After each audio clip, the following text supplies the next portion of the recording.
Welcome back to text tutor academy. So ഇനി നമ്മൾ കഴിഞ്ഞ ക്ലാസ്സിന്റെ ബാക്കി ഭാഗങ്ങളിലേക്ക് പോവുകയാണ്.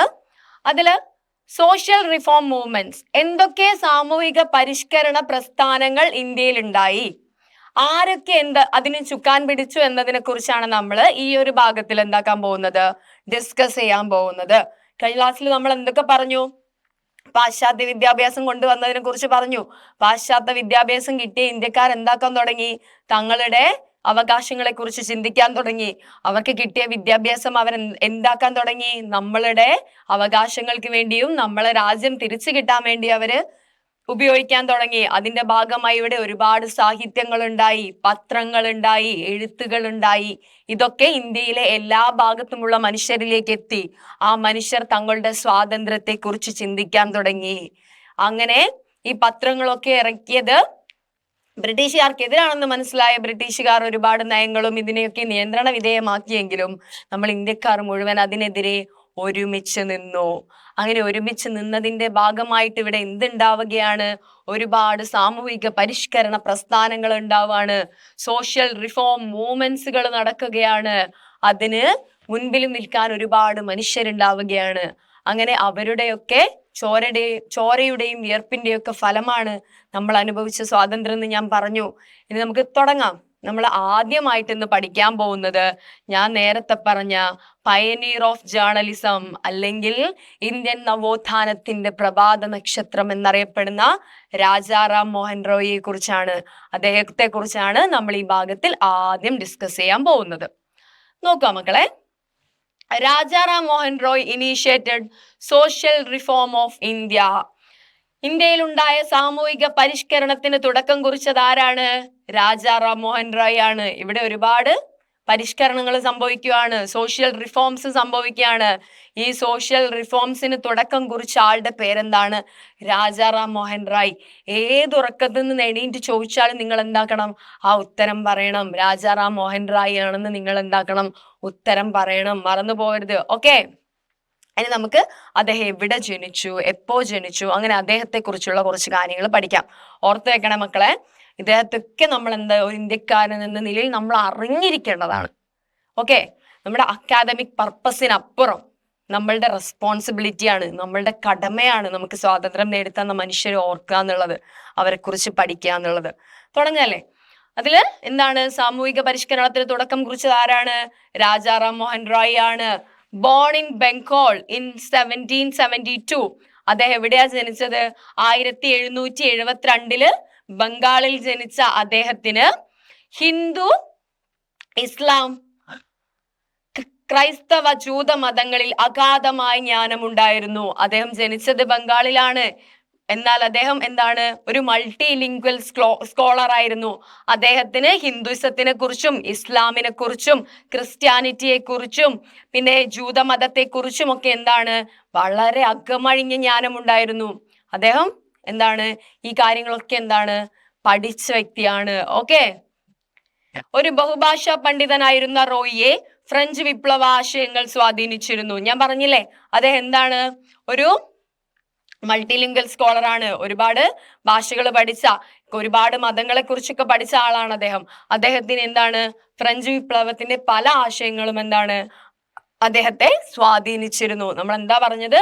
ഇന്ത്യയിൽ ഉണ്ടായിട്ടുള്ള സോഷ്യൽ റിഫോംസിന് തുടക്കം കുറിച്ചത് ആരാണ്? രാജാറാം മോഹൻ റോയ് ആണ്. ഓക്കെ. ഇദ്ദേഹം എവിടെയാണ് ജനിച്ചത്? ബംഗാളിലാണ് ജനിച്ചത്. ഏത് വർഷമാണ്? 1772 ഇദ്ദേഹം എന്താണ്? ഒരു ബഹുഭാഷാ പണ്ഡിതനായിരുന്നു, മൾട്ടി ലിംഗ്വൽ സ്കോളർ ആയിരുന്നു. അദ്ദേഹത്തിന് എന്തൊക്കെ കാര്യങ്ങളിൽ ജ്ഞാനമുണ്ടായിരുന്നു? അദ്ദേഹത്തിന് ഹിന്ദു മതത്തെക്കുറിച്ച്, ഇസ്ലാം മതത്തെക്കുറിച്ച്, ക്രൈസ്തവ മതത്തെക്കുറിച്ച്, ജൂതമതങ്ങളെ കുറിച്ചൊക്കെ എന്താണ്? കൃത്യമായ ജ്ഞാനം ഉണ്ടായിരുന്നു. ഇതൊക്കെ എന്താണ്? അദ്ദേഹം പഠിച്ചിട്ടുണ്ട്. പിന്നെന്താ? അദ്ദേഹത്തിനെ ഒരുപാട് ഫ്രഞ്ച് വിപ്ലവത്തിന്റെ പല ആശയങ്ങളും എന്താണ്? അദ്ദേഹത്തെ സ്വാധീനിച്ചിരുന്നു. നമുക്ക് ഫ്രഞ്ച് വിപ്ലവത്തെ കുറിച്ചൊക്കെ മുൻപോട്ടുള്ള ക്ലാസ്സുകളിലൊക്കെ പഠിക്കാനുണ്ട്. നമുക്ക് നോക്കാം. ഓക്കെ. അടുത്തത്, what were the major social reforming activities of Rajaram Mohan Roy? അതായത് രാജാറാം മോഹൻ റായിയുടെ പ്രധാന സാമൂഹിക പരിഷ്കരണ പ്രവർത്തനങ്ങൾ എന്തൊക്കെയായിരുന്നു? അദ്ദേഹം എന്തൊക്കെ സോഷ്യൽ റിഫോമിംഗ് ആക്ടിവിറ്റീസ് ആണ് നടത്തിയത്? ഓക്കെ, നമുക്ക് നോക്കാം അദ്ദേഹം എന്തൊക്കെ സോഷ്യൽ റിഫോമിംഗ് ആക്ടിവിറ്റീസ് ആണ് നടത്തിയെന്ന്. He played a crucial role in abolishing sati. അതായത് സതി നിർത്തലാക്കാനുള്ളതിന് മുഖ്യ പങ്ക് വഹിച്ചു. എന്താണ് സതി? അറിയില്ലേ നിങ്ങൾക്ക്? അതായത് ഒരു കാലഘട്ടത്തില് ഇപ്പം രണ്ടുപേര് കല്യാണം കഴിച്ചിട്ട് ഭർത്താവ് മരിച്ചു പോവാന്ന് വിചാരിക്കുക. ഭർത്താവ് മരിച്ചു പോയാല് ഇനി ഭാര്യ ജീവിക്കണ്ട. ആ ഭർത്താവിന്റെ ചിതയില് ഭാര്യയും കൂടെ ചാടിയിട്ട് എന്താക്കണം? മരിക്കണം. സത്യം പറഞ്ഞാല് ഒരു കൊലപാതകമാണ് നമുക്ക് സതി എന്ന് പറയും. അതായത് ജീവിക്കാൻ ആഗ്രഹമുള്ള മനുഷ്യരായിരിക്കും ചിലപ്പോൾ നമ്മൾ കൊണ്ടുപോയിട്ട് ഭർത്താവിന്റെ ചിതയിൽ ഇടുന്നത്. വളരെ മോശമായിട്ടുള്ള ഒരു അനാചാരമായിരുന്നു എന്ത്? ഇന്ത്യയിൽ ഉണ്ടായിരുന്ന സതി. ഭർത്താവ് മരിച്ചാല് അതേ ചിതയിൽ തന്നെ എന്താണ്? ഭാര്യ ചാടി മരിക്കണം എന്ന് പറയാണ് സതി. ഒന്ന് ആലോചിച്ച് നോക്ക്, ഒരു മനുഷ്യൻ, ജീവിക്കാൻ ആഗ്രഹമുള്ള ഒരു മനുഷ്യൻ മരണത്തിലേക്ക് അടുക്കുന്ന അവസ്ഥ നിങ്ങളൊന്ന് ആലോചിച്ച് നോക്ക്. പ്രത്യേകിച്ച് ആ കാലത്തൊക്കെ ഒരുപാട് ചൈൽഡ് മാരേജസ് ഉണ്ടായിരുന്നു, ബാലവിവാഹം ഉണ്ടായിരുന്നു. ചിലപ്പം 16ഉം 15ഉം ഒക്കെ ഉള്ള പെൺകുട്ടികളായിരിക്കും. അവരുടെ ഭർത്താവ് മരിച്ചു കഴിഞ്ഞാല് വലിയൊരു ആയുസ് അവർക്ക് മുന്നിലുണ്ടെങ്കിൽ പോലും അവരെന്താക്കണം? ഈ ഭർത്താവിന്റെ ചിതയിൽ ചാടി മരിക്കണം. അവർ സ്വയം ആത്മഹത്യ ചെയ്യണം എന്നാണ് പറയുന്നത്. ശരിക്കും അന്നത്തെ സമൂഹം ഇവരെ കൊല്ലുകയായിരുന്നു. ഒരു കൊലപാതകം പോലെ തന്നെ നമുക്ക് വേണമെങ്കിൽ സതീനെ പറയാം. അത്രയ്ക്കും വലിയൊരു ദുരാചാരമായിരുന്നു അത്. സോ ഇദ്ദേഹമാണെന്ത്? സതി നിർത്തലാക്കാൻ വേണ്ടിയിട്ടുള്ള ഇതിൽ പ്രധാന പങ്ക് വഹിച്ചത്. ഓർത്ത് വെക്കണേ. രാജാറാം മോഹൻ റായിന്റെ സോഷ്യൽ റിഫോമിംഗ് ആക്ടിവിറ്റീസിനെ കുറിച്ച് ചോദിച്ച ഫസ്റ്റ് പോയിന്റ് എന്താണ് മക്കളെ? He played a crucial role in abolishing sati. Sati നിർത്തലാക്കുന്നതിനുള്ള മുഖ്യ പങ്ക് വഹിച്ചു. രണ്ടാമത്തെ പോയിന്റ് എന്താ? ഇതാണ് ഒന്നാമത്തെ പോയിന്റ്, ഓർത്ത് വെച്ചോളണേ. രണ്ടാമത്തെ പോയിന്റ് എന്താണ്? Started many schools to impart modern education. ആധുനിക വിദ്യാഭ്യാസത്തിനായി നിരവധി സ്കൂളുകൾ ആരംഭിച്ചു. എന്ത്? നമുക്ക് ഇന്ത്യക്കാർക്ക് വിദ്യാഭ്യാസം കിട്ടാൻ, ആധുനിക വിദ്യാഭ്യാസം കിട്ടാൻ വേണ്ടിയിട്ട് രാജാറാം മോഹൻ റായ് എന്താണ്? ഒരുപാട് പുതിയ സ്കൂളുകൾ എന്താണ്? ആരംഭിക്കുകയാണ്. മൂന്നാമത്തെ പോയിന്റ് എന്താ? നോക്ക്. Started a social reform movement called Brahmo Samaj. ബ്രഹ്മസമാജം എന്ന സാമൂഹിക പരിഷ്കരണ പ്രസ്ഥാനം ആരംഭിച്ചു. ഏതൊക്കെയാണ് നമ്മൾ ആദ്യം പഠിച്ച 3 പോയിന്റ്സ് നോക്കിക്കേ. He played a crucial role in abolishing sati. Sati നിർത്തലാക്കാൻ വേണ്ടിയുള്ള പ്രധാന പങ്ക് വഹിച്ചത് രാജാറാം മോഹൻ റായ് ആണ്. രണ്ടാമത്തെ പോയിന്റ് എന്താണ്? Started many schools to impart modern education. ആധുനിക വിദ്യാഭ്യാസത്തിനായി നിരവധി സ്കൂളുകൾ അദ്ദേഹം ആരംഭിച്ചു.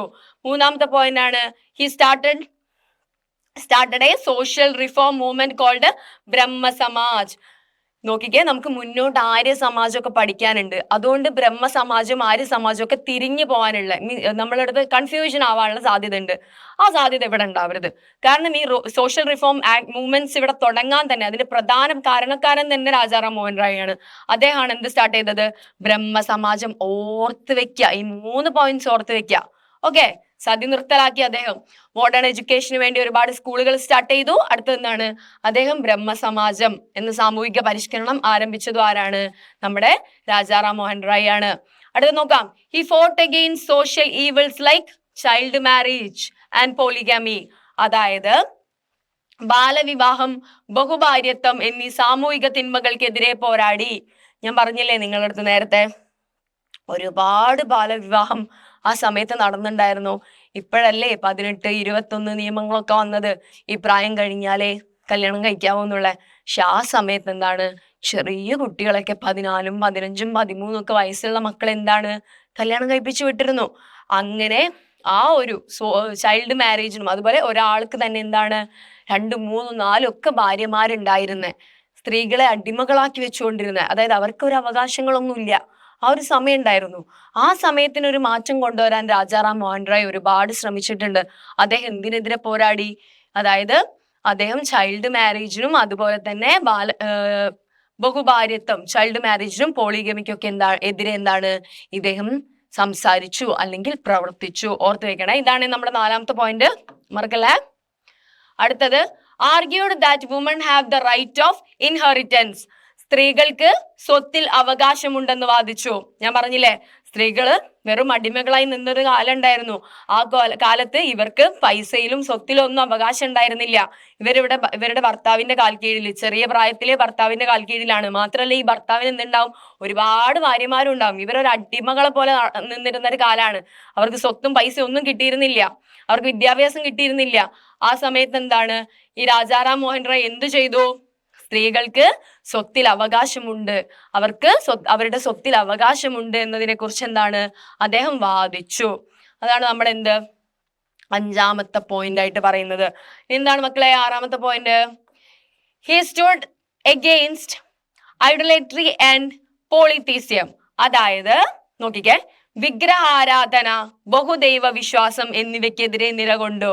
അദ്ദേഹം ഈ വിഗ്രഹങ്ങളെ ആരാധിക്കുന്നതിനെതിരെ അദ്ദേഹം പ്രവർത്തിച്ചു. മാത്രമല്ല എന്താണ് ദൈവവിശ്വാസം, ബഹുദൈവ വിശ്വാസം, ഒന്നിൽ കൂടുതൽ ദൈവങ്ങളെ വിശ്വസിക്കുന്നതിനെതിരെയും എന്താണ് അദ്ദേഹം സംസാരിച്ചു.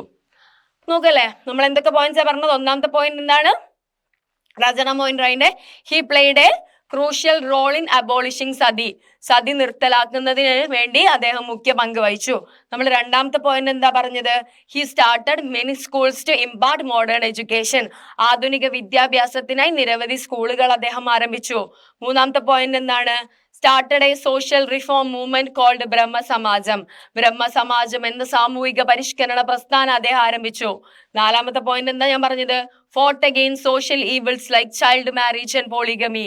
ബാലവിവാഹം, ബഹുഭാര്യത്വം മുതലായ സാമൂഹിക തിന്മകൾക്കെതിരെ അദ്ദേഹം പൊരുതി. അടുത്ത അഞ്ചാമത്തെ പോയിന്റ് എന്താണ്? Argued that woman have the right to inheritance. സ്ത്രീകൾക്ക് എന്താണ് സ്വത്തിൽ അവകാശമുണ്ടെന്ന് അദ്ദേഹം വാദിച്ചു. അടുത്തത് എന്താണ്? stood against idolatry and polytheism. വിഗ്രഹാരാധന, ബഹുദൈവ വിശ്വാസം എന്നിവയ്ക്കെതിരെ അദ്ദേഹം നിലകൊണ്ടു. ഈ 6 പോയിന്റുകൾ ഓർത്ത് വെക്കുക കേട്ടോ, മറക്കല്ലേ. അപ്പൊ രാജാറാം മോഹൻ റോയിന്റെ ഭാഗം അവിടെ തീർന്നു മക്കളെ. ഇമ്പോർട്ടന്റ് ആണ്, കാരണം നമ്മൾ ഈ അനുഭവിക്കുന്ന സ്വാതന്ത്ര്യം ഒക്കെ ഉണ്ടാക്കി തന്ന മനുഷ്യരാണ്. നമ്മളത് ഓർത്ത് വെക്കണം. അക്കാദമിക് പർപ്പസിന്റെ അപ്പുറം ഒരു ഇന്ത്യക്കാരൻ എന്ന നിലയിൽ നമ്മൾ ഓർത്ത് വെക്കേണ്ട പോയിന്റുകളാണ്. മറക്കരുത്, ഒരിക്കലും മറക്കരുത്. ഏതുറക്കത്തിൽ നിന്ന് എണീറ്റ് ചോദിച്ചാലും നിങ്ങൾക്ക് ഈ ചോദ്യങ്ങൾക്കുള്ള ഉത്തരം നിങ്ങളുടെ കയ്യിൽ ഉണ്ടായിരിക്കണം. ഓക്കെ, ഇനി നമുക്ക് രണ്ടാമത്തെ ആളെ പഠിക്കാം. ജ്യോതിറാവു ഫൂലെ എന്നാണ് നമ്മൾ അടുത്തതായിട്ട് പഠിക്കാൻ പോകുന്ന. സോഷ്യൽ റിഫോം ആക്ടിവിറ്റീസ് കൊണ്ടുവന്ന, ഒരുപാട് സാമൂഹിക പരിഷ്കരണങ്ങൾ കൊണ്ടുവന്ന ആളാണെന്ത്? ജ്യോതിറാവു ഫൂലെ. നമുക്ക് അദ്ദേഹത്തെ കുറിച്ച് പഠിക്കാം. Social reformer and advocate for rights. Jyotirao Phule was a social reformer who fought for the rights of people considered lower caste in Maharashtra and for women. എന്താണ്? ജ്യോതിറാവു ഫൂലെ മഹാരാഷ്ട്രയിൽ താഴ്ന്ന ജാതിക്കാരെന്ന് കരുതപ്പെട്ടിരുന്നവരുടെയും സ്ത്രീകളുടെയും അവകാശങ്ങൾക്കായി പോരാടിയ ഒരു സാമൂഹിക പരിഷ്കർത്താവായിരുന്നു. അദ്ദേഹം മെയിനായിട്ട് എന്തിനെതിരെയാണ് പോരാടിയിരുന്നത്? എന്താണ്?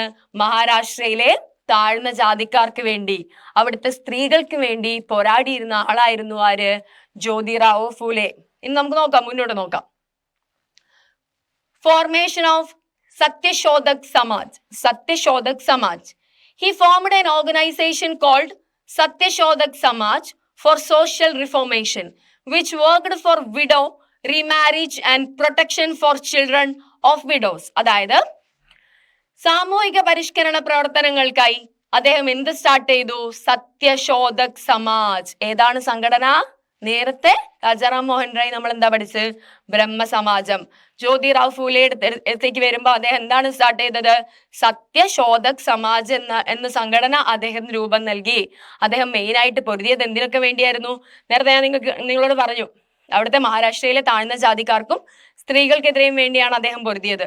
അതിൽ നോക്കിയേ, മെയിനായിട്ട് വിധവാ വിവാഹം നടപ്പിലാക്കാനും വിധവകളുടെ മക്കൾക്ക് സംരക്ഷണം നൽകുന്നതിനുമായിരുന്നു ഈ സംഘടന. ഞാൻ നേരത്തെ പറഞ്ഞില്ലേ, സതി ഉണ്ടായിരുന്നു. വിധവകള് ഭർത്താവ് മരിച്ച ചെതയിൽ ചാടണം. പിന്നെ അതിനുശേഷം പിന്നെ എന്തായി? വിധവയായി കഴിഞ്ഞ പിന്നീട് അവർക്കൊരു ജീവിതം ഇല്ല. ഈ വെള്ള സാരി ഉടുത്ത് തലമൊട്ടയടിച്ചിരുന്നൊക്കെ ഒരു കഥകൾ നിങ്ങൾക്ക് അറിയായിരിക്കും വിധവകളായാലും. സോ അദ്ദേഹം എന്താക്കാൻ തുടങ്ങി? വിധവകളായിട്ട് ചെറിയ പ്രായത്തിലൊക്കെ ഭർത്താവ് നഷ്ടപ്പെടുന്നവരാണ്, അവർക്ക് ഒരുപാട് കാലം മുന്നോട്ട് ജീവിക്കാനുണ്ട്. അപ്പൊ അവരുടെയൊക്കെ റീമാരേജിന് വേണ്ടിയിട്ട്, വിധവകളുടെ വിഡോന്റെ റീമാരേജിന് വേണ്ടിയിട്ടും ഈ വിധവകളുടെ മക്കൾക്ക് വേണ്ടിയിട്ടും എന്താണ് ഈ ഒരു സത്യശോധക് സമാജ് മുന്നോട്ട് പോയിരുന്നത്. അടുത്ത നോക്കുമല്ലേ, എഡ്യൂക്കേഷൻ ഇനിഷ്യേറ്റീവ്സ്. എഡ്യൂക്കേഷൻ ഇനിഷ്യേറ്റീവ്സ് നോക്കാം. He established many educational institutions for women and Dalits. അതായത് സ്ത്രീകൾക്കും ദളിതർക്കും, അതായത് സ്ത്രീകൾക്കും താഴ്ന്ന ജാതിയിലുള്ളവർക്കും വേണ്ടി അദ്ദേഹം ഒരുപാട് നിരവധി വിദ്യാഭ്യാസ സ്ഥാപനങ്ങൾ അദ്ദേഹം സ്ഥാപിച്ചു. His life partner Savitribai Phule also actively participated in educational activities, establishing several schools for girls and night school.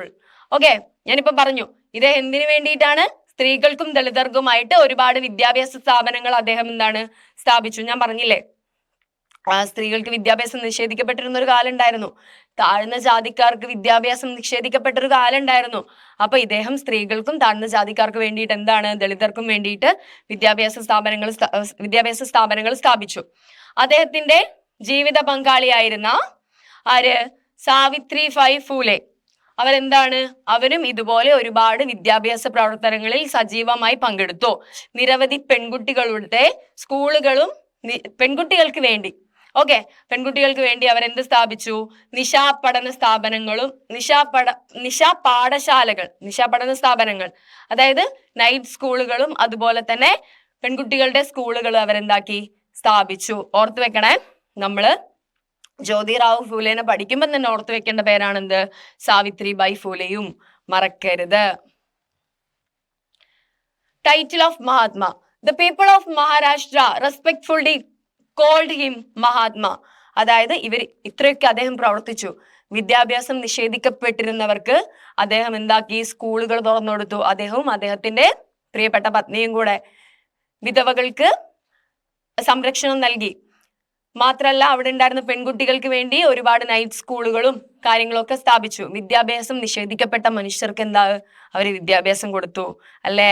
വിദ്യാഭ്യാസം കിട്ടുക എന്ന് പറയുന്നത് എന്താ പറയാ, നമുക്കൊക്കെ നമ്മളൊക്കെ ഭയങ്കര ബ്ലസ്ഡ് ആണ്. നമുക്ക് എഡ്യൂക്കേഷൻ കിട്ടുന്നുണ്ട്, നമുക്ക് വിദ്യാഭ്യാസം കിട്ടുന്നുണ്ട്. എഡ്യൂക്കേഷന് അല്ലെങ്കിൽ വിദ്യാഭ്യാസത്തിന് മനുഷ്യരുടെ ജീവിതത്തിൽ മാജിക്കുകൾ പ്രവർത്തിക്കാൻ പറ്റും, വലിയ അത്ഭുതങ്ങൾ ഉണ്ടാക്കാൻ പറ്റും. ക്ലാസ്സിൽ പിറകിലിരുന്ന് പഠിച്ച അംബേദ്കർ, നമ്മുടെ മിസൈൽ മാൻ എന്ന് വിളിക്കുന്ന APJ അബ്ദുൽ കലാം, ഇവരുടെയൊക്കെ ജീവിതം മാറ്റിമറിച്ചത് വിദ്യാഭ്യാസമാണ്. വളരെ താഴ്ന്ന ജീവിത സാഹചര്യങ്ങളിൽ നിന്ന് വന്നിട്ട് നിങ്ങളൊന്ന് ആലോചിച്ച് നോക്കൂ, അദ്ദേഹം ഒരു രാജ്യത്തിന്റെ രാഷ്ട്രപതിയായി. അതുപോലെ തന്നെ അംബേദ്കർ കോൺസ്റ്റിറ്റ്യൂഷൻ ഉണ്ടാക്കാൻ, ഇന്ത്യയുടെ ഭരണഘടന ഉണ്ടാക്കാനുള്ള മെയിൻ പില്ലറായിട്ട് അദ്ദേഹം നിന്നിട്ടുണ്ട് അല്ലേ? സോ നമ്മുടെ ചുറ്റും തന്നെ നോക്കിയാൽ വിദ്യാഭ്യാസം കൊണ്ട് മാത്രം രക്ഷപ്പെട്ടു പോയ ഒരുപാട് മനുഷ്യന്മാരുണ്ട്. ദാരിദ്ര്യത്തിൽ നിന്ന് മനുഷ്യരെ കരകയറ്റാൻ വിദ്യാഭ്യാസത്തിന് സാധിക്കും. സോ വിദ്യാഭ്യാസത്തിന് മാജിക്കുകൾ സൃഷ്ടിക്കാൻ പറ്റും. നമുക്ക് വിദ്യാഭ്യാസം ഇല്ലാത്തൊരു മനുഷ്യന് അത് കൊടുക്കുക എന്ന് പറയുന്നത് ഭയങ്കര ഡിവൈൻ ആയിട്ടുള്ള ഒരു കാര്യമാണ്. അതാണ് ഇവിടെ ചെയ്തുകൊണ്ടിരുന്നത്. നിഷേധിക്കപ്പെട്ട മനുഷ്യർക്ക് അവരുടെ അവകാശമായ വിദ്യാഭ്യാസം എന്താണ് ഇവർ കൊടുക്കുവാണ്. ഓക്കെ, അങ്ങനെ കൊടുക്കുമ്പം സ്വാഭാവികമായിട്ടുള്ള അവിടെയുള്ള മനുഷ്യർ അവരെന്താക്കും? ബഹുമാനിക്കും. ആ ബഹുമാന സൂചകമായിട്ട് അവിടെയുള്ള മനുഷ്യർ അദ്ദേഹത്തെ എന്ത് വിളിച്ചു? മഹാത്മാ എന്ന് വിളിച്ചു. മഹാരാഷ്ട്രയിലെ ജനങ്ങൾ അദ്ദേഹത്തെ ആദരപൂർവം മഹാത്മാവ് എന്ന് വിളിച്ചു. നോക്ക്, വിദ്യാഭ്യാസം ഇല്ലാത്തവർക്ക് വിദ്യാഭ്യാസം കൊടുത്തപ്പം ജനങ്ങൾ അദ്ദേഹത്തെ ആദരിച്ചു. വലിയൊരു കാര്യമാണ് അവർ ചെയ്തത് അല്ലേ? വലിയ കാര്യമല്ലേ അത്? നിഷേധിക്കപ്പെട്ട അവകാശങ്ങൾ മനുഷ്യർക്ക് കൊടുക്കുക, വിദ്യാഭ്യാസം കൊടുക്കുക എന്നൊക്കെ പറയുന്നത് വലിയ കാര്യമാണ്. നമുക്കിനി അടുത്തത് നോക്കാം. അടുത്തത് പണ്ഡിത രമാബായി സരസ്വതി. അവരെ കുറിച്ച് പഠിക്കാം. ഈ വർഷങ്ങളൊക്കെ ജസ്റ്റ് ഒന്ന് ഓർത്ത് വെക്കുക. ജനനവർഷപ്പാണ് 1858, മരിക്കുന്നത് എപ്പാണ്? 1922. നോക്കുമല്ലേ നമുക്ക്. Social reformer and scholar. Pandita Ramabai was a prominent social reformer. A native of Karnataka, she mastered languages like Sanskrit, Marathi and Bengali. അതായത് പണ്ഡിത രമാബായി സാമൂഹിക പരിഷ്കരണ രംഗത്തെ ഒരു പ്രധാന സാന്നിധ്യമായിരുന്നു. അതായത് ഒരുപാട് സോഷ്യൽ റിഫോം ആക്ടിവിറ്റീസ് നടത്തിയിട്ടുള്ള ഒരു മെയിൻ ആളായിരുന്നു ആരെന്ന് പറയുന്നത്? നമ്മുടെ പണ്ഡിത രമാബായി എന്ന് പറയുന്നത്. കർണാടക സ്വദേശിയായിരുന്നു. അതായത് നമ്മുടെ അയൽ സംസ്ഥാനമായ കർണാടക സ്വദേശിയായിരുന്നു ഇവര്. ഇവർക്ക് സംസ്കൃതം, മറാത്തി, ബംഗാളി തുടങ്ങിയ ഭാഷകളിൽ പ്രാവീണ്യം നേടിയിരുന്നു. അതായത് ഏതൊക്കെ ഭാഷകളിലാണ് ഇവർ പ്രാവീണ്യം നേടിയത്? സംസ്കൃതം, മറാത്തിയിലും അതുപോലെ തന്നെ ബംഗാളിയിലും അവര് പ്രാവീണ്യം നേടിയിരുന്നു.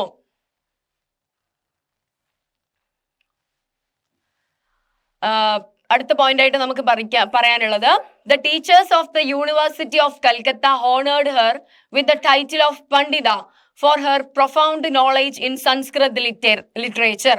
അതായത് ഇവരുടെ പേരിന് കൂടെ പണ്ഡിത എന്നുണ്ടല്ലോ, അതെങ്ങനെയാ കിട്ടിയെന്ന് നോക്കാം. സംസ്കൃത സാഹിത്യത്തിലുള്ള അറിവിന്, അവരുടെ സംസ്കൃതത്തിലുള്ള നോളേജിന് എന്താണ്, കൊൽക്കത്ത സർവകലാശാലയിലെ അധ്യാപകരാണ് അവർക്ക് എന്ത്, പണ്ഡിത എന്ന ബഹുമതി നൽകുന്നത്. ഓക്കെ, ഓർത്ത് വെക്കണേ. അവർ എവിടുത്തെ ആളായിരുന്നു? കർണാടകയായിരുന്നു. അവർക്ക് എന്താണ്, സംസ്കൃതം, മറാത്തി, ബംഗാളി പോലുള്ള ഭാഷകളിൽ വലിയ പ്രാവീണ്യം ഉണ്ടായിരുന്നു. എങ്ങനെയാണ് അവരുടെ പേരിന്റെ കൂടെ ഈ പണ്ഡിത എന്ന് വന്നത്? അവരുടെ കൊൽക്കത്ത സർവകലാശാലയിലുള്ള അധ്യാപകര് അവരുടെ സംസ്കൃതത്തിലുള്ള പ്രാവീണ്യം കണ്ടിട്ടാണ് എന്ത്, അവർക്ക് പണ്ഡിത എന്ന ബഹുമതി നൽകി ആദരിക്കുന്നത്. അടുത്ത നോക്കാം. Fight against child marriage and educational initiatives.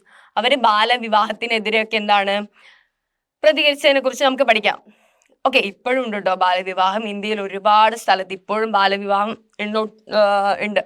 കാരണം ഞാൻ ആന്ധ്രയിൽ വർക്ക് ചെയ്തിരുന്ന സമയത്ത് നമുക്ക് ചൈൽഡ് മാരേജ് ഒക്കെ ആയിട്ട് ബന്ധപ്പെട്ട് ഒരുപാട് ക്യാമ്പയിൻസ് ഒക്കെ ചെയ്യാനുണ്ടായിരുന്നു. ശരിക്കും ഞാൻ ഞെട്ടിപ്പോയി മക്കളെ. അതായത് 14 വയസ്സുള്ള 7ാം ക്ലാസ്സിലും 8ാം ക്ലാസ്സിലും 9ലും ഒക്കെ പഠിക്കുന്ന കുഞ്ഞു മക്കളെ വിവാഹം കഴിപ്പിച്ച് വിടുന്നുണ്ട് ഇന്ത്യയിൽ ഇപ്പോഴും. ഭയങ്കര കാണുമ്പോൾ തന്നെ ഭയങ്കര വിഷമമാവും നമുക്കത്. ഓക്കെ, നമുക്ക് നോക്കാം.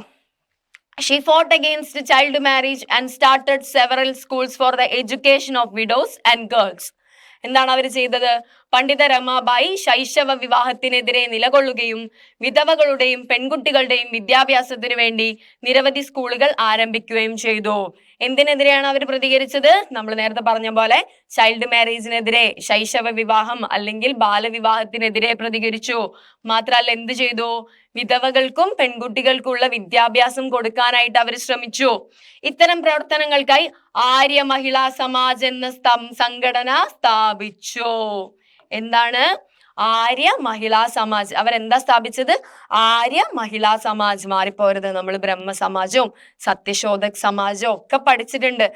ആര് എന്ത് സ്ഥാപിച്ചു എന്നുള്ളത് മറന്നു പോകരുത്. ബ്രഹ്മസമാജം രാജാറാം മോഹൻ റായ് ആണ്. സത്യശോധക് സമാജത്തിലേക്ക് വരുന്നത് ജ്യോതിറാവ് ഫൂലെ. ഇവിടെ എത്തിയപ്പോ ആരാണ്? പണ്ഡിത രമാബായി ആണ്. അവരെന്താണ് സ്ഥാപിച്ചത്? ആര്യ മഹിളാ സമാജ് എന്ന സംഘടന സ്ഥാപിച്ചു. അടുത്ത നോക്കാം. Establishment of shelters and missions. A shelter called Sharada Sadan was started for the rehabilitation of widows, and a project called Mukti Mission was started to provide vocational training for women. നോക്കാം. വിധവകളുടെ പുനരധിവാസത്തിനായി ശാരദ സദൻ എന്ന അഭയകേന്ദ്രവും സ്ത്രീകൾക്ക് തൊഴിൽ പരിശീലനം നൽകുന്നതിനായി മുക്തി mission എന്ന പദ്ധതിയും ആരംഭിച്ചു. അതായത് ഇവരുടെ വിധവകളുടെ പുനരധിവാസത്തിന് വേണ്ടിയിട്ട് സ്ഥാപിച്ചതാണ് എന്ത്? ശാരദ സദൻ. എന്തിനു വേണ്ടിയിട്ടാണ്? വിധവകളുടെ പുനരധിവാസത്തിന് വേണ്ടി അവർ എന്ത് സ്ഥാപിച്ചു? ശാരദ സദൻ സ്ഥാപിച്ചു. ഓക്കെ, സ്ത്രീകൾക്ക് തൊഴിൽ പരിശീലനം നൽകുന്നതിന് എന്ത് സ്ഥാപിച്ചു? മുക്തി മിഷൻ സ്ഥാപിച്ചു. ആ സമയത്ത് സ്ത്രീകളൊന്നും ജോലിക്കൊന്നും അധികം പോയിട്ടുണ്ടായിരുന്നില്ല. മാത്രമല്ല ഞാൻ പറഞ്ഞില്ലേ, വിദ്യാഭ്യാസം കിട്ടിയിട്ടുണ്ടായിരുന്നില്ല. അടിമകളെ പോലെ ജീവിച്ചിട്ടുണ്ടായിരുന്നു. വിധവകളുടെ ജീവിതം വളരെ മോശമായിരുന്നു. ബാലവിവാഹം നടന്നിട്ടുണ്ടായിരുന്നു. അപ്പം ആ സമയത്തൊക്കെ സ്ത്രീകൾക്ക് ഇവിടെ എന്ത് തുടങ്ങാണ്? സ്ത്രീകളും ജോലിയിലേക്ക് വരണം, നമ്മുടെ രാജ്യത്തിന്റെ പ്രൊഡക്ടിവിറ്റിയിലേക്ക് വരണം എന്നുള്ള കാര്യങ്ങളൊക്കെ നോക്കിയിട്ട് എന്ത് സ്റ്റാർട്ട് ചെയ്യാണ്? മുക്തി മിഷൻ സ്റ്റാർട്ട് ചെയ്യാണ്. അത് മുക്തി മിഷനിൽ എന്ത് കൊടുത്തു? സ്ത്രീകൾക്ക് തൊഴിൽ പരിശീലനം കൊടുത്തു. വിധവകളുടെ പുനരധിവാസത്തിന് വേണ്ടിയിട്ട് അവർ എന്ത് സ്റ്റാർട്ട് ചെയ്തു? ശാരദാ സദൻ സ്റ്റാർട്ട് ചെയ്തു. അടുത്തത് participation in Indian National Congress. She participated in the conference of the Indian National Congress held in Bombay in 1889. ഇവർ എന്തില് പങ്കെടുത്തു? 1889 എവിടെ വെച്ച് നടന്ന? ബോംബെയിൽ വെച്ച് നടന്ന ഇന്ത്യൻ നാഷണൽ കോൺഗ്രസിന്റെ സമ്മേളനത്തിൽ അവർ പങ്കെടുത്തു. എപ്പം? 1889 ബോംബെയിൽ വെച്ച് നടന്ന ഇന്ത്യൻ നാഷണൽ കോൺഗ്രസിന്റെ സമ്മേളനത്തിൽ അവർ പങ്കെടുത്തു. ഇത്രയും പോയിന്റ് ഓർത്ത് വെക്കണം മക്കളെ, മറന്നു പോവരുത്. What are some other important social reform movements in India and who were their founders? ഇന്ത്യയിലെ മറ്റ് പ്രധാനപ്പെട്ട സാമൂഹിക പരിഷ്കരണ പ്രസ്ഥാനങ്ങളും അവയുടെ സ്ഥാപകരും ആരൊക്കെയാണ് നോക്കാം. നമ്മളിപ്പം ഒരു 3 ആൾക്കാരൊക്കെ പഠിച്ചില്ലേ? 3 നമ്മൾ അതിന്റെ കൂട്ടത്തിൽ ജ്യോതിറാവ് ഫൂലെ പഠിക്കുമ്പോൾ നമ്മൾ സാവിത്രി ബായി ഫൂലെയും കൂടെ പഠിച്ചു. രാജാറാം മോഹൻ റായ് പഠിച്ചു, പണ്ഡിത രമാബായി പഠിച്ചു. അപ്പൊ ഇവരുടെ കൂട്ടത്തിൽ ഓർത്ത് വെക്കാനുള്ള കുറച്ചുകൂടെ നമുക്ക് എന്താണ് പഠിക്കാനുണ്ട്. ഇത് നന്നായിട്ട് പഠിക്കുക. ബ്രഹ്മസമാജവും സത്യശോധക് സമാജവും ഒക്കെ നന്നായിട്ട് പഠിക്കുക. ഒരു കാരണവശാലും കൺഫ്യൂഷൻസ് ഉണ്ടാക്കും അത്. കാരണം എല്ലാത്തിന്റെയും പേര് ഒരുപോലെയാണ്. ബ്രഹ്മസമാജം, ആര്യസമാജം, സത്യശോധക് സമാജം എല്ലാം ഇങ്ങനെ കൺഫ്യൂഷൻസ് ഉണ്ടാക്കാനുള്ള സാധ്യത ഉണ്ട്. പക്ഷെ എന്റെ മക്കൾക്ക് എന്തുണ്ടാവരുത്? കൺഫ്യൂഷൻ ഉണ്ടാവരുത്. കൃത്യമായിരിക്കണം പഠിക്കുന്നത്, ഓർത്ത് വെക്കണം. ഓക്കെ, ഈ ബോക്സ് ഒക്കെ കൃത്യമായിട്ട് ഓർത്ത് വെക്കാം. തുടങ്ങാം നമുക്ക്. ആദ്യത്തെ എന്താണ്? പ്രാർത്ഥനാ സമാജം. ആരാണ് പ്രാർത്ഥനാ സമാജം സ്റ്റാർട്ട് ചെയ്തത്? ആത്മാറാം പാണ്ഡുരംഗ. പ പ അങ്ങനെ ഓർത്ത് വെച്ചോ.